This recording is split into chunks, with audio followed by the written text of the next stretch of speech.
Hello, everybody. My name is Mike Dice of the Extra Rounds podcast. Usually I have a co-host, Elias Zapeta, with me, but he is on vacation in Europe with his lovely wife, so he will not be with us today. It'll be me by myself, and he's missing some big news.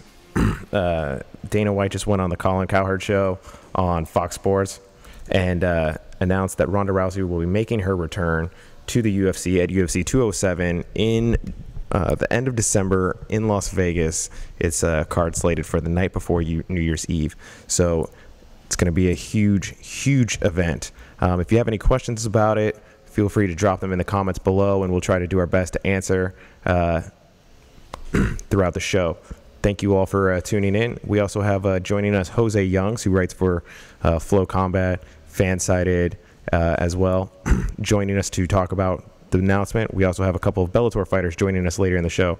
But the first thing we want to talk about, of course, Ronda Rousey. There were rumors going all along that there was going to be a huge fight announced, and a lot of people thought it was going to be Ronda Rousey. Then it was confirmed that Dana White was going to go on the show to announce a fight, fueling the speculation that we were close nearing the return. And he confirmed it today. Not a surprise to a lot of people who followed the rumors very closely, but a surprise to maybe the casual fan who wasn't expecting this. She steps right in. She hasn't fought since November of last year when she got knocked out by Holly Holm in the second round. She's been gone for a year almost. It'll be more than a year by the time she steps into the cage. And she's fighting the champion Amanda Nunes, who defeated Miesha Tate at UFC 200 in the main event to win the belt on her return.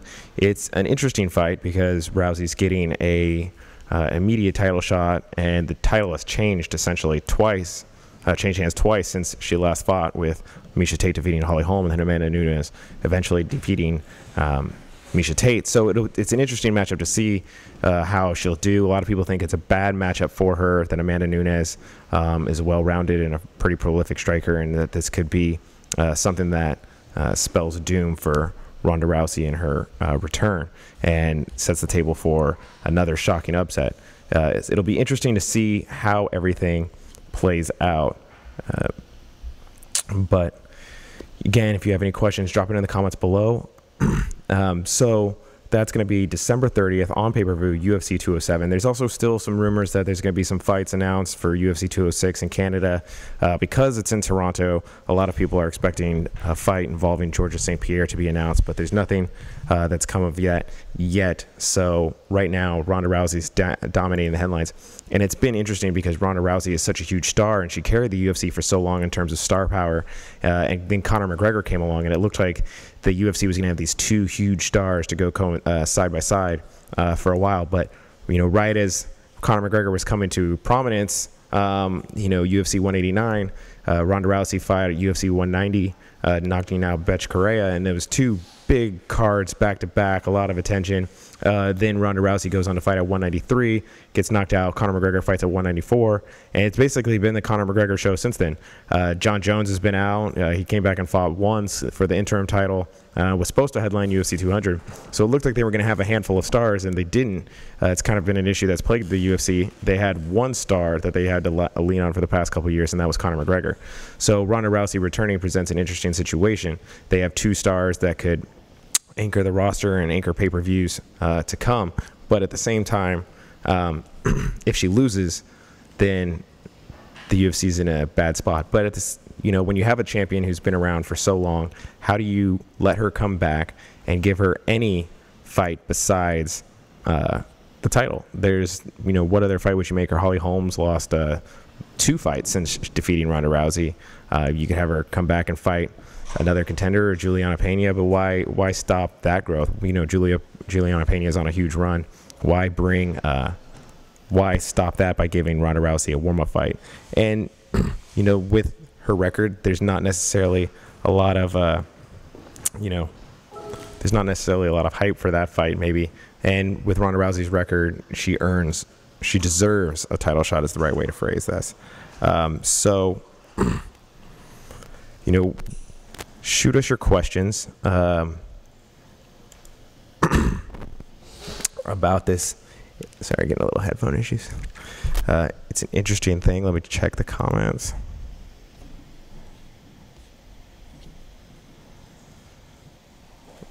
So while we're waiting for Jose Youngs to join us to talk about the fight a little bit more in depth, let's go ahead and talk with Chase Crumley of Bellator, who's going to be fighting at Bellator 162. Hey, Chase, how are you? What's up, buddy? So this is your opponent's major promotion debut. When you're fighting a guy who's lesser known, is it harder to prepare and get video on somebody like that?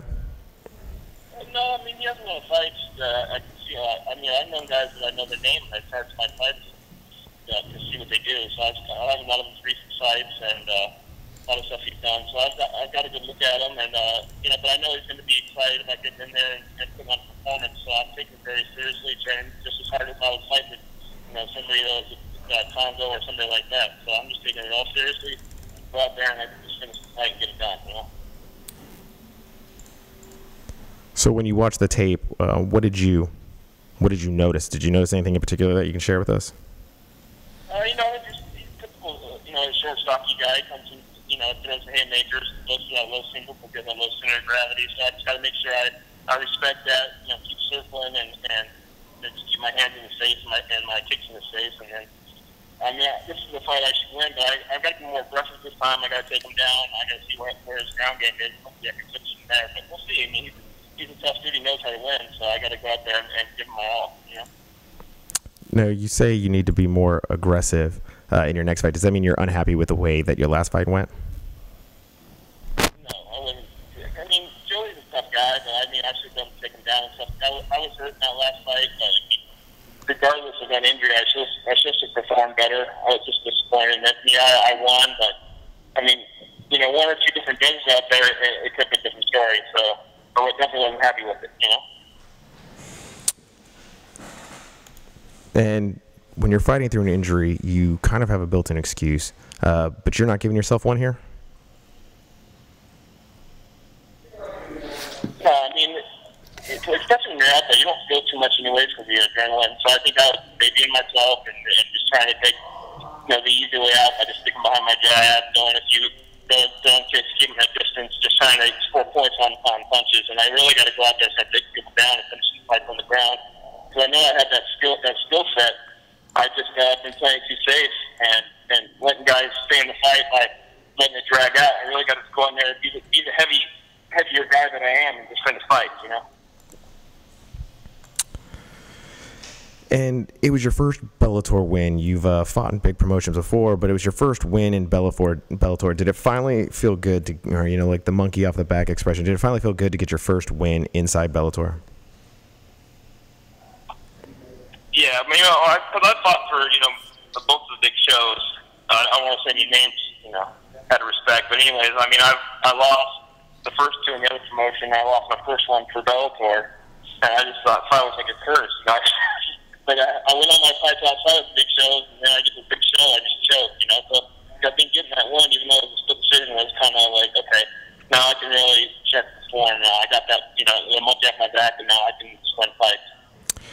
The Bellator division, or the heavyweight division, is really interesting right now. There's no champion. There's a little bit of uncertainty. What is your read on the division? I mean, I think they're just looking for guys that are exciting, guys that, bold. They want to get them out there. I don't know if they're going to do a tournament or if they're just going to put two of the best guys out there. But whatever they do, I got to make sure I put on good performances so I can at least be in the picture, Like I said before, I'm getting old, and I like to get the belt before I get, close to 40. So, going to try to put on good performances, so hopefully my name gets thrown to the ring, and I can get a chance to get that belt. With the vacated title and the uncertainty, no lineage, or for a shot, do you think that if you win, you get the title shot if they decide to make a fight instead of a tournament? Probably not, just because he doesn't have the name power yet. Not saying he's not a good fighter, not saying anything like that. I'm just saying I don't think he has the name power where I could really justify a title shot after beating him. But I think I need to go out there and finish that fight to give me a big name, so that way I can be in the running for the belt. But one thing at a time. I got to get past Bobby Brents before I think about anything like that. So don't put the brakes on that right now. Don't want to put the cart before the horse. Exactly. Understandable. Well, how do you see this fight going?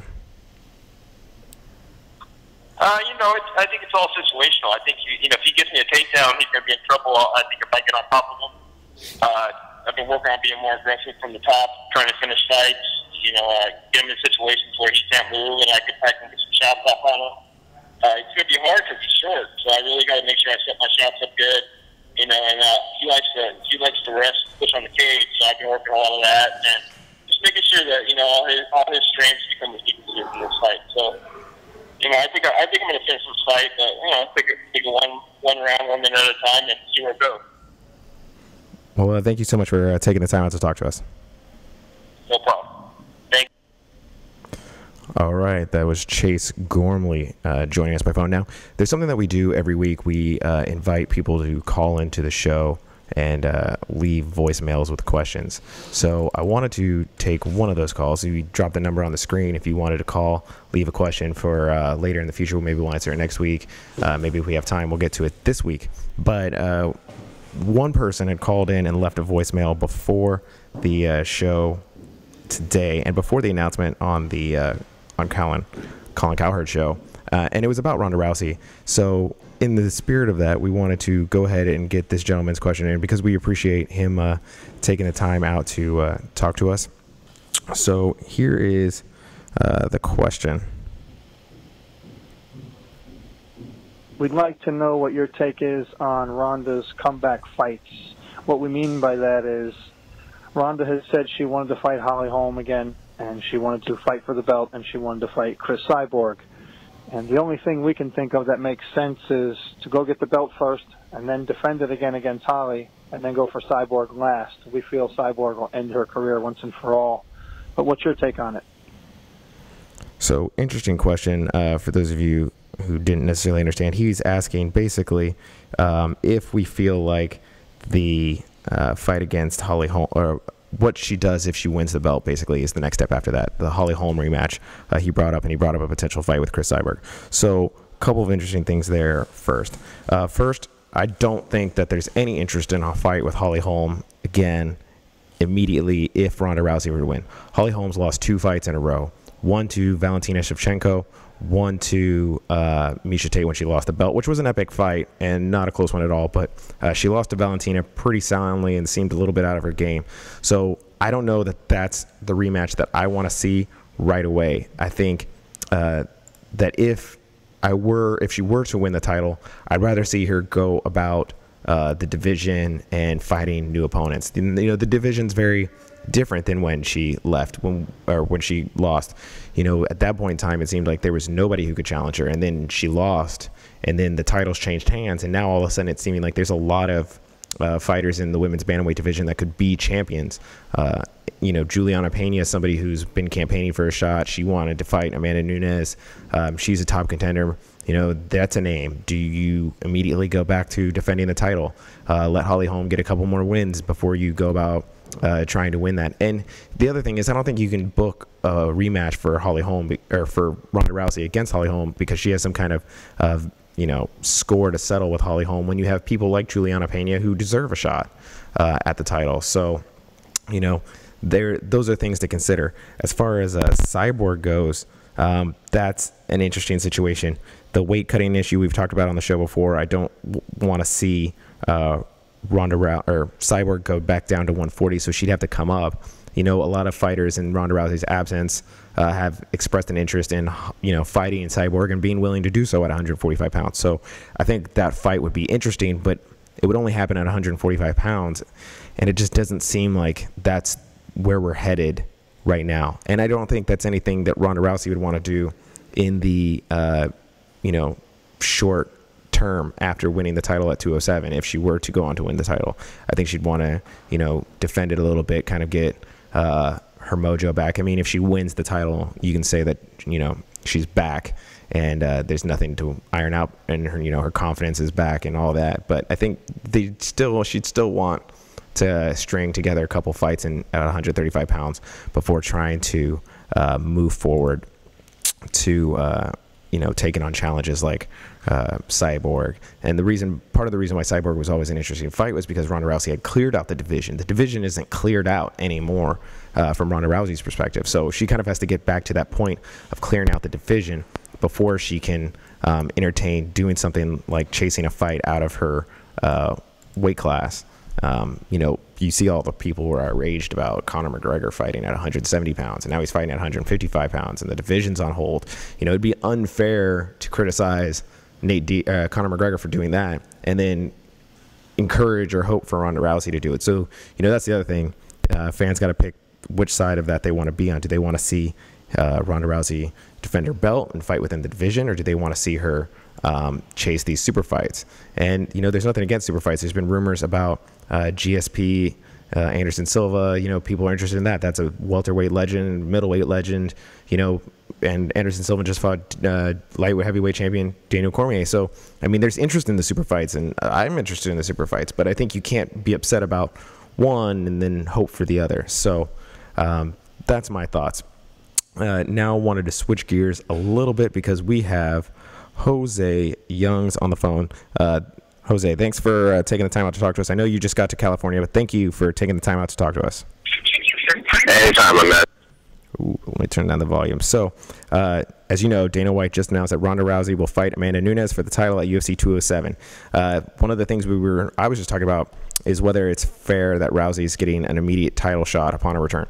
Do you think it's fair that she's getting the immediate title shot, or do you think she needs the warm-up fight? I don't have any issues with it. I'm sure there are fighters like Juliana Pena. Well, I know there are fighters like Juliana Pena and Chris Cyborg who have been calling for either a title fight. In terms of Juliana's case, she's calling for a title fight against current champ Amanda Nunes, and Cyborg just lost to fight Rhonda. So those two fights are out there too. But if anyone deserves an immediate title shot coming off a loss, it is Ronda Rousey. I mean, Dana White has said millions of times, if she didn't exist, the UFC's women's bantamweight division probably wouldn't exist either.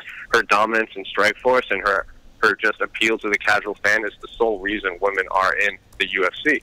So I have no issue with it. She was the longtime champion. Like, when she is coming off that devastating loss, but if you remember when Chris Weidman KO'd Anderson Silva in the second round, just like Holly Holm KO'd Ronda in the second round, Anderson Silva got the immediate title fight, and I had no issue with it. Chris Weidman even said in the hype before their first fight, when I win, Anderson gets the immediate rematch. And usually when you see like these longtime champions get dethroned, they get the immediate. They do get the immediate rematch. In terms of like Cain Velasquez, he lost after like being on the shelf for more than 2 years, and then he gets the immediate rematch. Chris Weidman loses, he gets the immediate rematch. So in a world of immediate rematches, I think this isn't an immediate rematch, but it is an immediate title fight. I think Ronda deserves it more than most. Well, shortly after the announcement made, I stopped watching the Dana White segment because I had to get ready to do this. And Steve in the comments said that Dana White has already come out and said that if Rousey wins, the Cyborg fight will happen. And judging by some of my friends in the MMA media on Twitter, Dana White said that it will definitely happen.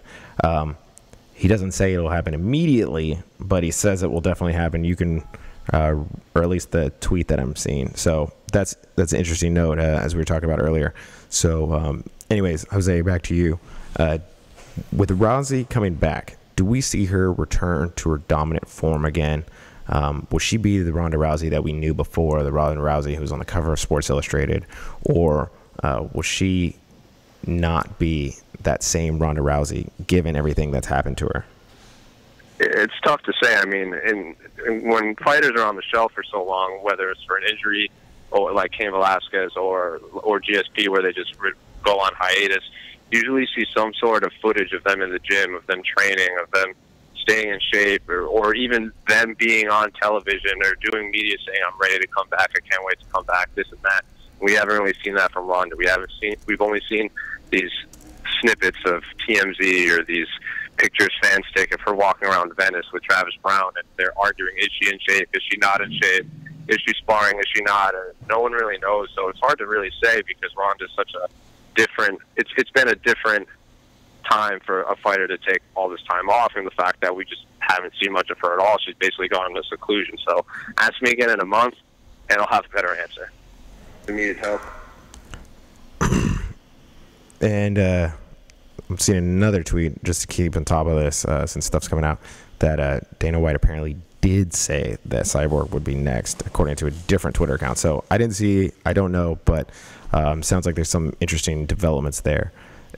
So we were talking about the competition level and, the as perspective that she had cleared out the division and that not necessarily being the case anymore, Jose. Do you feel like the competition has caught up to Ronda Rousey?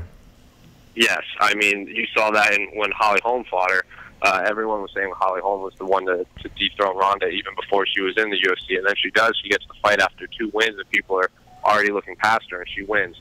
Then she goes on and Holly then loses to Miesha Tate in one of the greatest women's fights ever, female fight ever. And Miesha is by far a different fighter. I mean, she's training. She's back at Extreme Couture. Her stand-up has looked better. She's not making. She doesn't need to take the fight to the ground to win fights anymore. You saw that in her fight against Jessica Ai. So Miesha's a whole different fighter. Holly's obviously still out there. You saw Amanda Nunes just crumple Miesha at UFC 200. Juliana Pena's out there. So I don't think it's just reached her. I think it's might have surpassed her in terms of all around. Because, yes, Ronda does have the boxing, and she does have the judo, but you don't really see her throwing kicks. You don't really see her off her back, and all these women now have all the tools. So it is tough to say surpassed or whatever, but yeah, I think anyone in the top 5 could give Ronda Rousey problems. And if you asked me that 3 years ago, I don't know if anyone in the top 5 could even make it out of the first round with Ronda. And let's move on to other things. The other big news this week was Conor McGregor being fined. He got fined, I think it was 5%. It's $150,000 for the whole water bottle throwing incident with Nate Diaz at the UFC 202 press conference in the days leading up to their fight in August. Do you think that the fine was excessive? I think my initial reaction was, wow, $150,000 is a lot for throwing a water bottle. But then when you think of, oh, that's 5%, and then you think, oh, that's not a lot for Conor McGregor. But then you see Eddie Alvarez was paid $150 to fight Rafael dos Anjos. So Conor McGregor was fined, but Eddie Alvarez was paid in his last fight, which is a whole other conversation altogether. So it's honestly, I wasn't surprised because it's the Nevada State Athletic Commission, and this is the one that wanted to give Nick Diaz 5 years for failing a marijuana test that they couldn't even prove. So my initial response was, wow, that's a lot of money. But then I go, it's just the Nevada State Athletic Commission doing what they always do. So it's not right, but that's the only. It's just typical. It's typical. What do you think about Nate Diaz? This was just for Conor McGregor's culpability in the event. Nate Diaz is supposed to go before the commission next month, allegedly. So what do you think happens to Nate Diaz? Well, when his older brother Nick was in front of the commission, he had a pretty phenomenal lawyer backing him. So if he has the same, I could see a similar style of approach where they basically audited the commission, right? Like during the hearing, but Conor was on the phone. He was eloquent. He apologized. He said I was wrong. He did make the right point, saying he started it, and that might sound like a childish argument, but it's true. He didn't throw the water bottles first. He was reacting. I think the commission believed him, and they fined him the $150,000. Nate and his brother aren't usually that eloquent, and they speak what's on their mind unless they have someone behind them saying, I plead the fifth and such and such. So just like his entire fighting career, I think we don't know what we're going to get with Nate Diaz, because he could very well show up and say, I plead the fifth, or it could be the commission could use their power to punish him worse than McGregor simply because his team did start it. So who knows with that whole situation. Do you think that this at all changes the way McGregor acts at these press conferences? I mean, $150,000 is somebody who got $3 million to show, plus whatever pay-per-view buys or other kickers he got. Somebody who claims he made $40 million isn't necessarily a whole lot of money. He, boasted about it on Twitter afterwards even.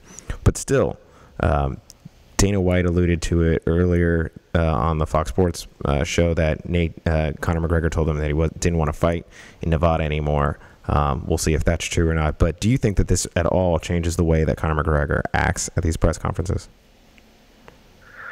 Well, I know it'll change the fact that every time someone brings up pay, he's going to say, I get fined when you guys get paid. And everyone knew as soon as he got paid that, Conor's just going to spin this to his advantage, which I fully expect. I don't know if it tempers his attitude, because Conor seems to be a reactionary guy. Like someone, and especially against his team, he's a very loyal team of the SBG Ireland crew.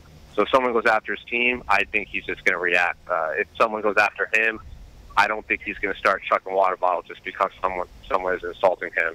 I think it was just a matter of he's loyal. They were going after his friends and family, and he reacted. So I don't think he'll change much.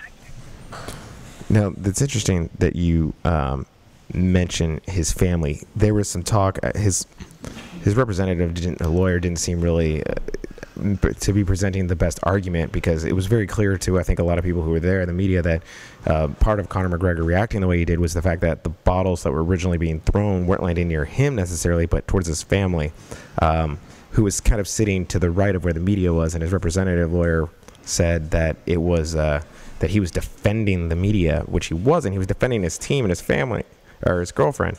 Are you surprised that when Conor finally got the chance to talk, that he didn't clarify that he was defending his girlfriend?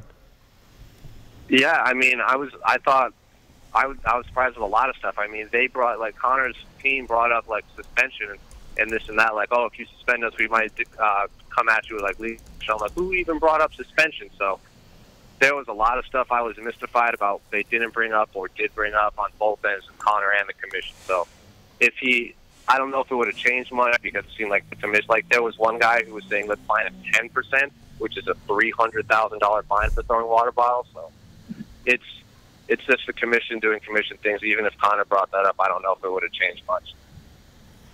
And UFC 204 is initially what we wanted to bring you on to talk about. When we booked you, we didn't know at the time that these announcements were going to come out or how the hearing was going to go on Monday.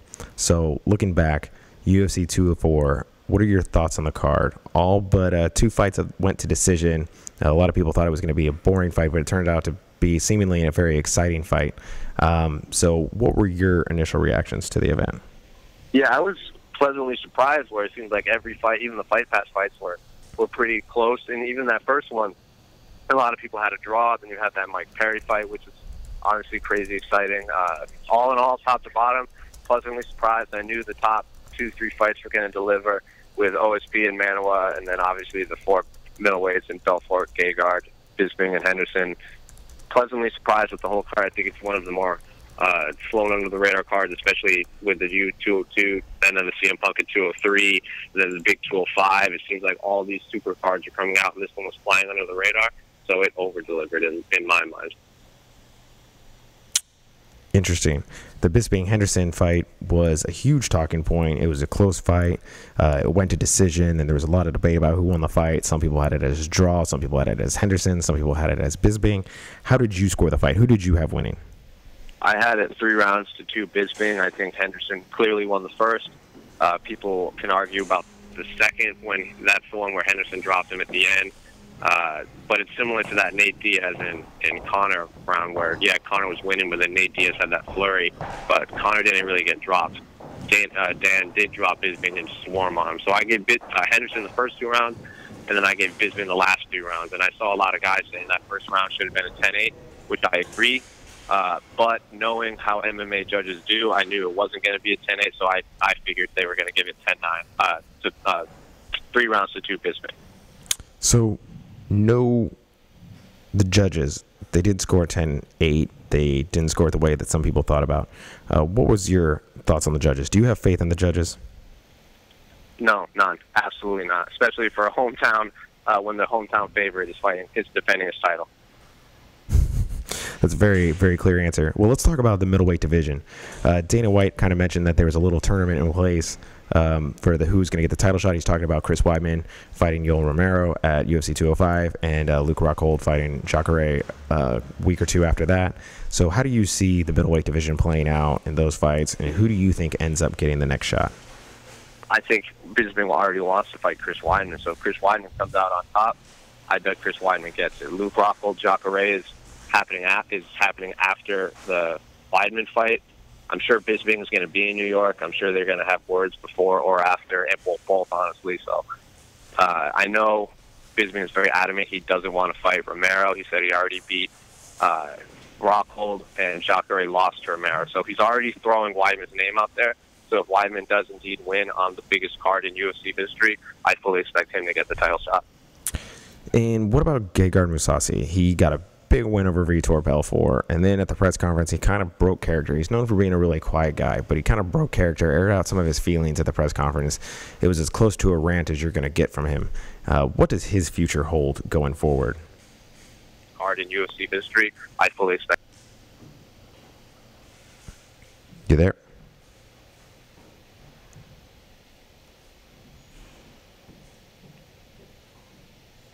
Okay, I'm being told we got him back on the line.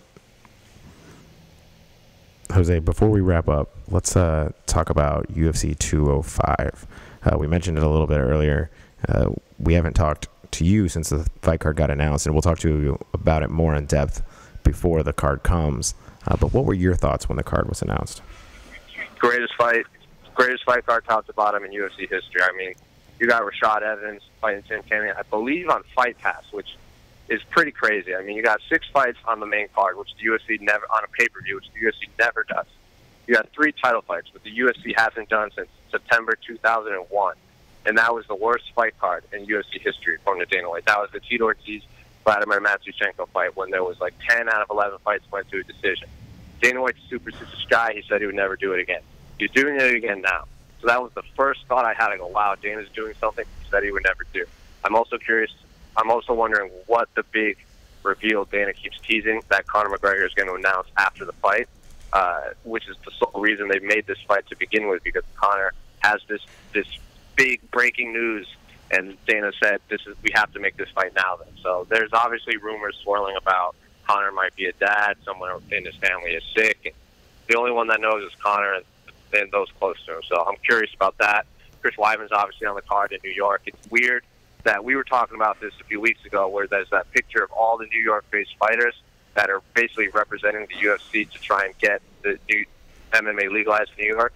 And Chris Weidman is the only fighter on the from that group that's on this card. A little mystified by that, but all in all, greatest fight card in UFC history. And from what I'm hearing, it's the hardest ticket to get in New York right now.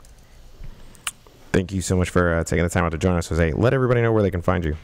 You can find me at Jose Youngs. It's JOSCYOUNGS, one word, on Twitter.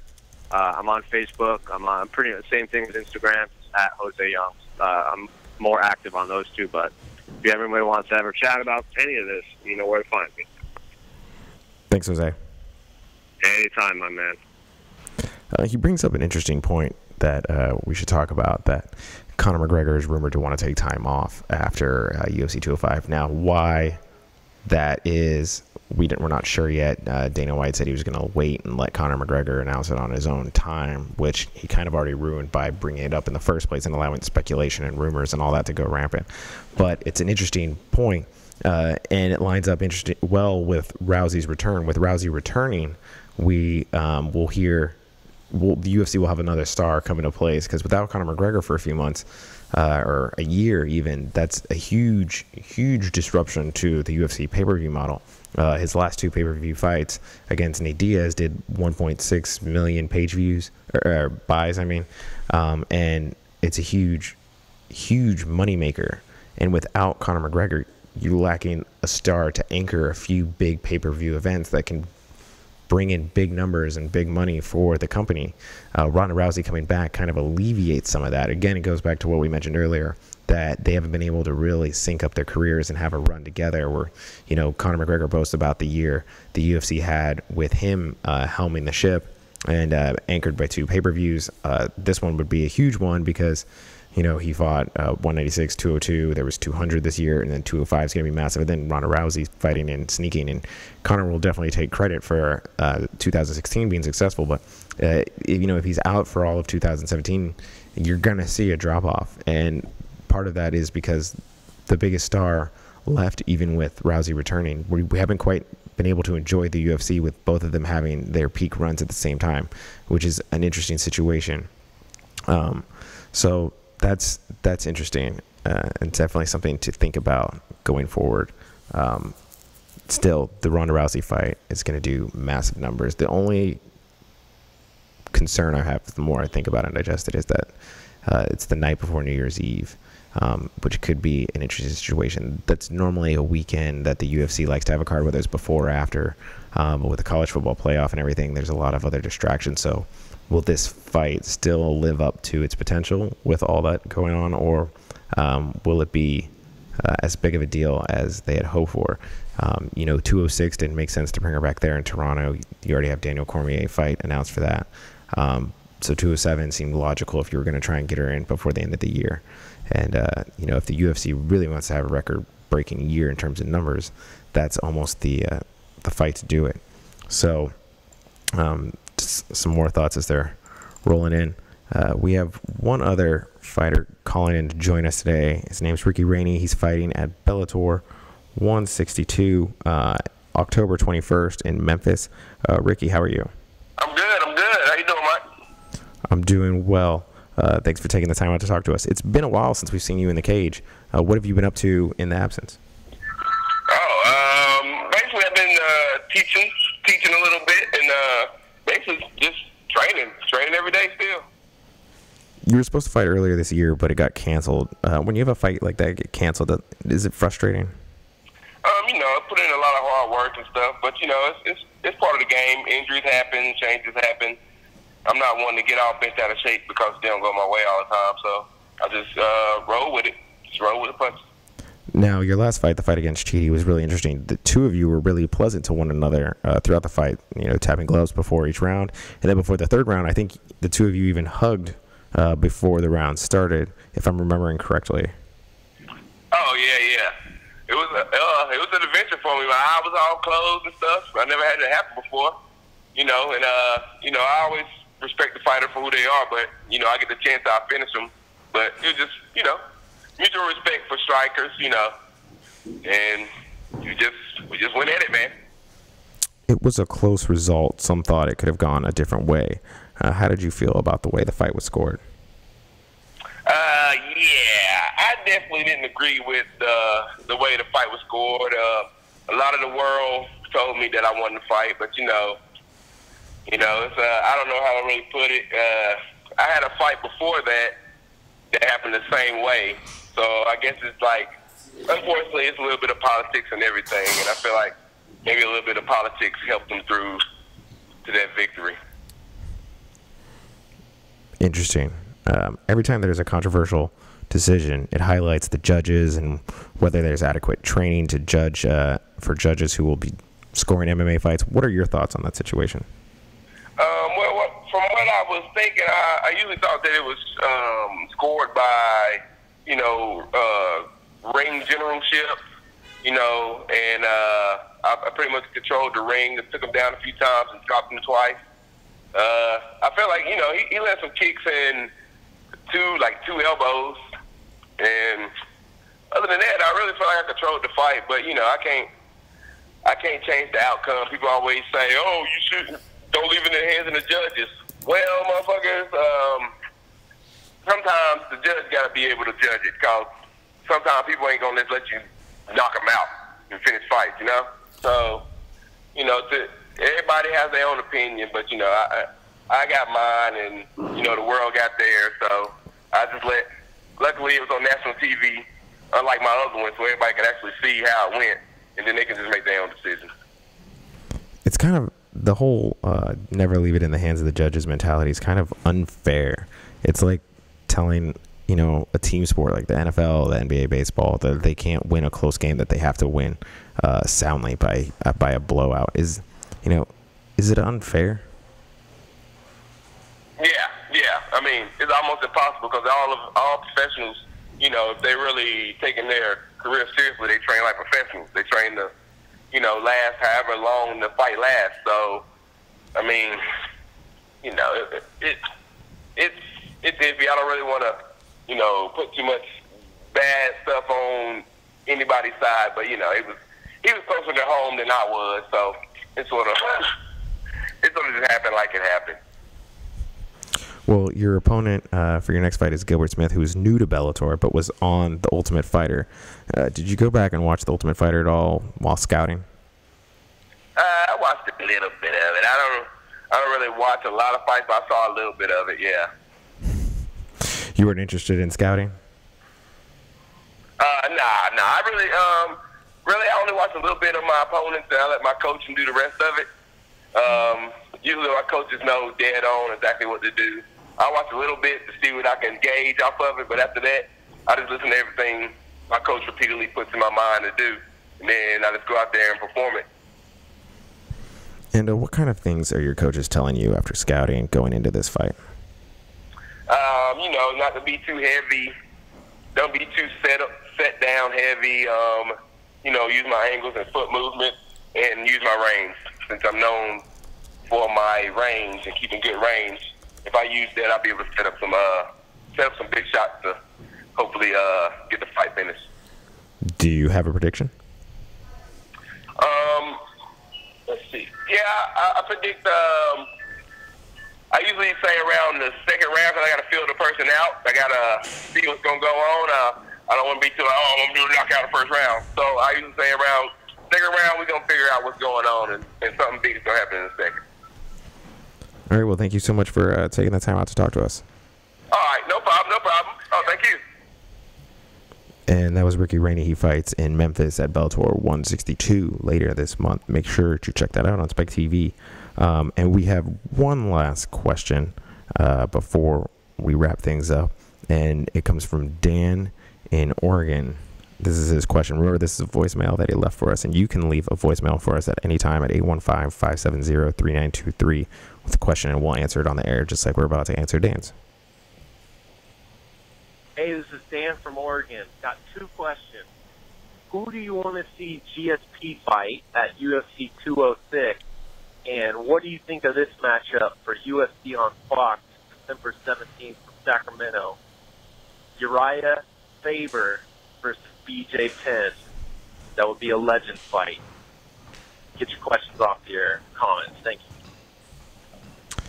So, two interesting questions there. The first one, who do we want GSP to fight in his return? Well, I still think the return is going to happen at UFC 206. It's just a matter of who. I think there's two candidates. It's either going to be Nick Diaz. I think that's a fight people want to see. But he has to clear up his own hurdles before that can happen. There were reports leading up to 202 that he couldn't be involved in certain aspects because he hadn't finished paying off the fine from the suspension that was handed down to him by the Nevada State Athletic Commission. So that has to be cleared. And if that's been paid, then that opens it up, and that would be an interesting fight. But I think, like Jose said, or has told me, I can't remember if he said it earlier and when we've talked in the past, is that Anderson Silva would be the interesting fight to make, because it's a fight that it's Mayweather-Pacquiao for MMA fans in a lot of ways. GSP reigned over the welterweight division for so long. Anderson Silva, was such a dominant champion in the middleweight division for so long. And they were two really icons of the sport before the sport went mainstream, really arguably, with Rousey coming in and then eventually Conor McGregor taking it to the next level. So they both kind of missed the boat on that, which is disappointing. Some of the casual fans who have come into the sport didn't get to watch their runs. But it's kind of the closest thing. I know people think Rousey Cyborg's kind of become that Pacquiao Mayweather thing, but GSP Silva's kind of been that for fans who've been around a little bit longer. It's the fight that they want, the super fight they wanted to see, this dominant welterweight champion versus this dominant middleweight champion.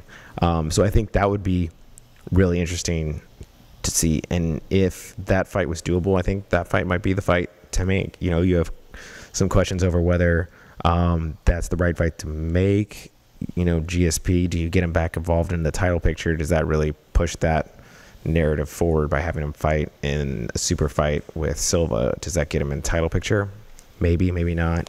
I don't think it hurts him. A lot of people probably think he needs a warm-up fight anyways before getting a shot at the welterweight title. So why not Anderson Silva? He's a bigger guy at a bigger weight class who's taller, longer, and that presents challenges in itself, even if Silva's skills have declined. So that's interesting. And Silva has gone on this record. He hasn't lost since 2000, or he hasn't won since 2012. I mean, I guess you could count that Nick Diaz win from UFC 182, but it was overturned, so he doesn't officially on his record have a win. He lost to Cormier, which he took on short notice, so you can't really hold that against them. The 2 losses to Weidman, the loss to Bisping, so that was a little bit controversial in its own right. But I think Silva's still a legitimate fighter. Well, that's the wrong way to phrase it, but a legitimate challenger to GSP if he were to come back. And I think it would be a huge fight that would draw a lot of interest. GSP returning in front of his home crowd. It's super fight with Anderson Silva. The Mayweather-Pacquiao fight that MMA fans have been longing for finally coming to fruition. So I think that would be really interesting. The other thing Dan from Oregon asked is what we think about this fight at Sacramento, Uriah Faber versus BJ Penn. I'm on the side of things that I think BJ Penn shouldn't fight anymore. I remember watching that last fight against Frankie Edgar, and it was heartbreaking, and they said he shouldn't have come back, and here he is, however long later, coming back and fighting again. He's been training at Jackson Wink and doing some new things to try and prepare himself, and I'm a big, all for that, but I'm kind of leaning towards I don't know that I want to see him fight again. There's physical harm that he could be doing to himself that he needs to be cognizant of. That being said, it would be an interesting fight, and I do think your thinking with the Sacramento and Uriah Faber tie is correct. The Team Alpha Male is based in Sacramento, so you would imagine that the Sacramento card would have to be loaded with alpha male talent. Paige Van Zandt, Uriah Faber, Danny Castillo, people like that. And I believe that's a Fox card. So do you squeeze Cody Garbrandt versus Dominic Cruz for the title on that card? That would be another interesting storyline. Cruz is a California boy in its own right, albeit from Southern California. Cody trains at Team Alpha Male in Sacramento, so it kind of be a hometown fight for him. That would be an interesting storyline, an interesting way to sell that fight. I know Cody has been hoping that they put this fight on 207, which could still happen. They could buoy the return by putting that fight on there. So that's still an option. But I think historically we've seen that belt in particular be defended on Fox cards. I know Dillashaw defended it on a Fox card, and the Barao rematch in Chicago in July of 2015. Then he lost it to Cruz when they finally fought on a Fox card from Boston, if I'm remembering correctly. So that's a card that's historically been on Fox cards, and that might happen as well. So that's interesting. There's definitely a lot of fights there, but I think they should go heavy Northern California with that card. Chris Avila is a guy who trained, who fought on 202 from the Diaz camp. He's somebody who could fight on that card, from the Stockton area. So there's a lot of interesting options there. So we'll see what they unveil. They might not want to put another title fight on that card. They might want to hold off until the next year. They have 3 title fights on the card at New York, followed by the light heavyweight, followed by the women's bantamweight. So they have a lot in a short amount of time, basically 2 months right there. That's 5 titles that are going to be defended. So they might want to spread things out instead of adding a 6th title fight during that 2-month stretch. But Faber Penn would definitely anchor a Fox Sports card. I think that's something that people would tune into. So your thought process isn't wrong there. That's definitely something that they could consider. But that's all we have for you today. Huge news with Ronda Rousey. Thank you everyone for watching. Thank you for the people who asked questions on the voicemail line. Thank you for people who commented below. You can download this podcast in iTunes. You can download it in Google Play. You can get it in the TuneIn app. Please make sure to review. Leave us a 5-star review and some comments. We'd really appreciate it. And remember that you can call our line and leave a voicemail with your name and a question, and we'll answer it on the show like we did earlier, or just now with Dan. That number, once again, is 815-570-3923. I'll read it off one more time. It's 815, I'm sorry, 570-3923. So thank you for everyone who tuned in to watch. Enjoy the rest of your week.